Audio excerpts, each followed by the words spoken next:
On January 20, 2021, the Economic and Organized Crime Office (EOCO) announced the arrest of some doctors, nurses, social welfare staff, and mothers suspected to be in connection with a baby harvesting syndicate in Accra. They were arrested in a joint operation by EOCO and the Ghana Medical and Dental Council in December 2020 at the Ridge Hospital and the Tema General Hospital.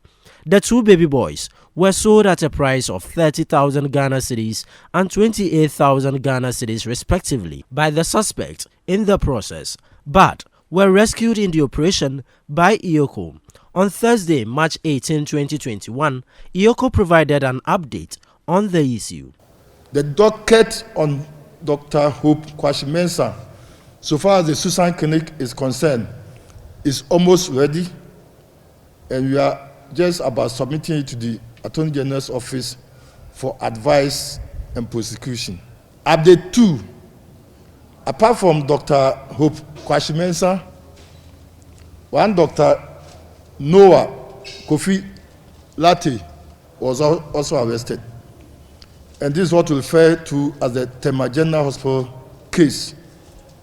Through investigations, we will be able to trace the mother of the baby who was sold at the Tema General Hospital.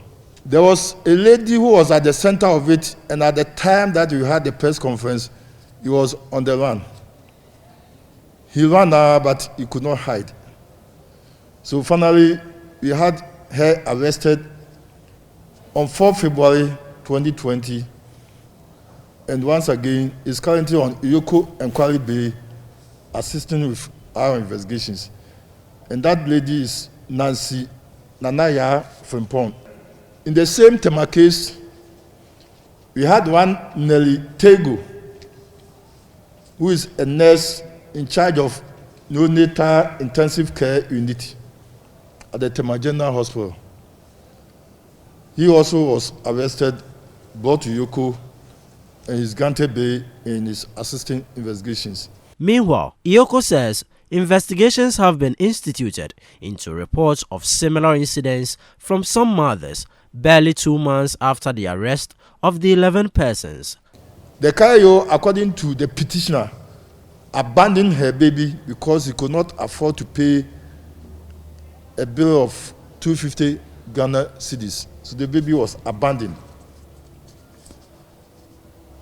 According to the petitioner, he made subsequent visits to the hospital and inquired of the baby, and it seems they could not actually give her any tangible reason for where the baby was. Petition 2 came from a lady who is a banker. Our understanding is that the lady initially went to the Holy Trinity Hospital, and they was referred to 37. But since Dr. Kwashi works at 37, he claimed there was no bed at 37. And so subsequently, the lady was taken to his hospital.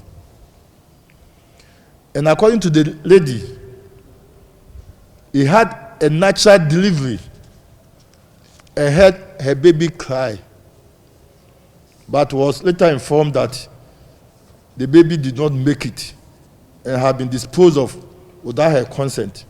Executive Director of EOCO, COP retired Frank Edupoku, says the crime agency would not be deterred by the threats from some anonymous persons against the execution of its duties. He sounded a caution to such individuals to refrain from the act.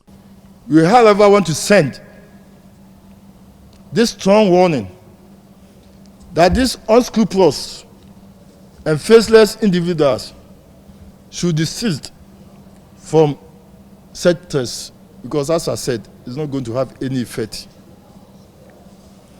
And we want to tell them that the right authorities have been duly informed for the appropriate action to be taken.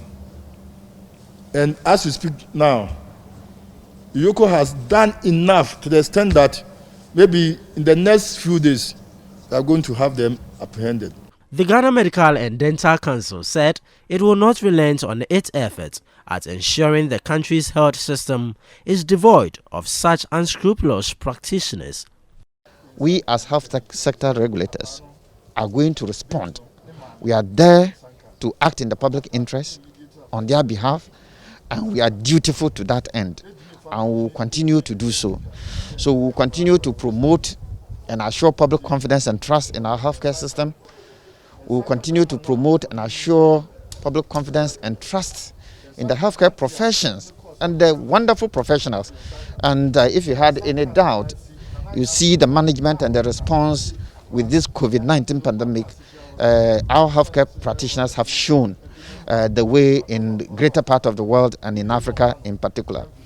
And also to let them know that we will continue to promote and assure public health safety and well-being across all our healthcare institutions.